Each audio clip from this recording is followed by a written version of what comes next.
Bonjour à toutes et à tous et bienvenue dans cette nouvelle formation consacrée au module TH1 de la marque ATIM. L'intérêt de la mise en place de ce type de module sur vos installations est de mesurer la température et l'hydrométrie ambiant. Grâce à ce type de module, vous pourrez contrôler les températures contractuelles et les consignes des installations de vos clients. Dans cette vidéo, vous allez voir dans un premier temps comment activer votre module, par la suite les consignes à respecter pour poser votre module et enfin le paramétrage dans IDEM. À la fin de cette formation, vous serez capable d'instrumenter rapidement les installations de vos clients pour un meilleur suivi des températures et de votre performance énergétique. A tout de suite!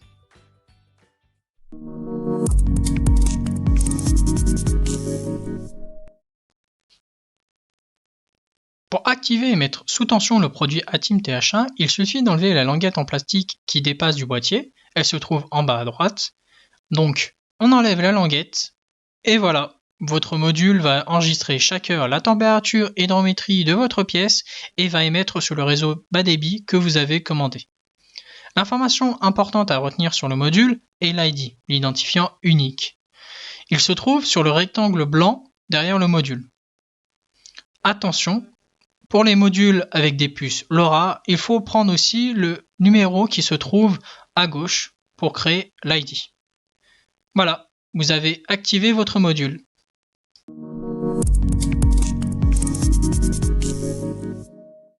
Pour poser votre module, il y a quelques règles à respecter.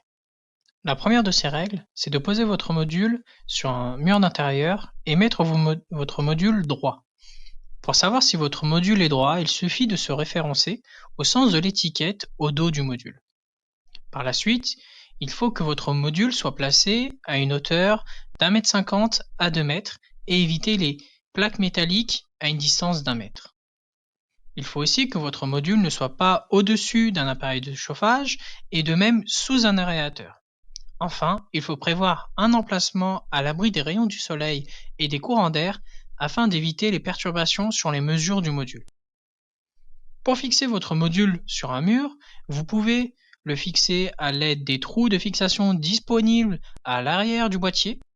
Sinon, vous pouvez appliquer une colle sur votre boîtier pour le fixer sur le mur. Voilà, vous êtes capable maintenant de poser votre module convenablement.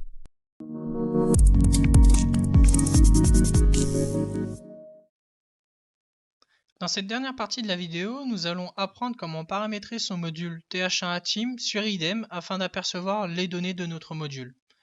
Pour cela, il faut que notre synoptique soit totalement paramétré, donc le placement des fluides, des compteurs, afin que nous puissions mettre en place notre capteur.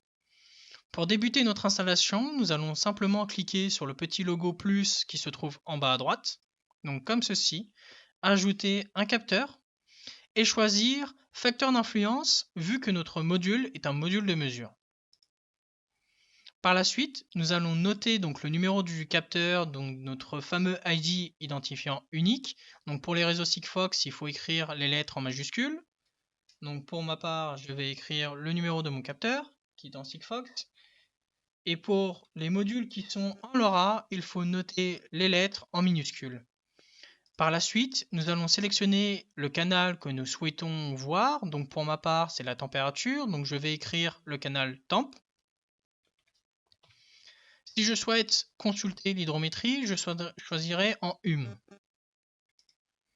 Donc pour ma part, la date d'installation de la mise en place de mon capteur était la semaine dernière, à midi.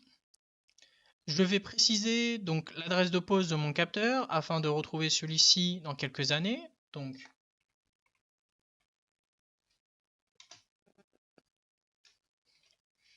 je vais choisir l'unité de mon capteur et générer le nom. Par la suite, je vais saisir mon capteur, le positionner sur l'endroit où je souhaite le mettre en place. Donc la plupart du temps, nous pouvons le mettre sur le chauffage, valider l'installation. Donc IDEM va générer les données à mettre en place. Et nous pouvons voir les données de notre capteur. J'espère qu'avec cette formation, vous avez pu comprendre et apprendre la mise en place d'un module ATIM TH1. Si vous avez des questions et des commentaires, n'hésitez pas à contacter l'adresse mail Smart System, donc elle s'affiche en bas de la vidéo.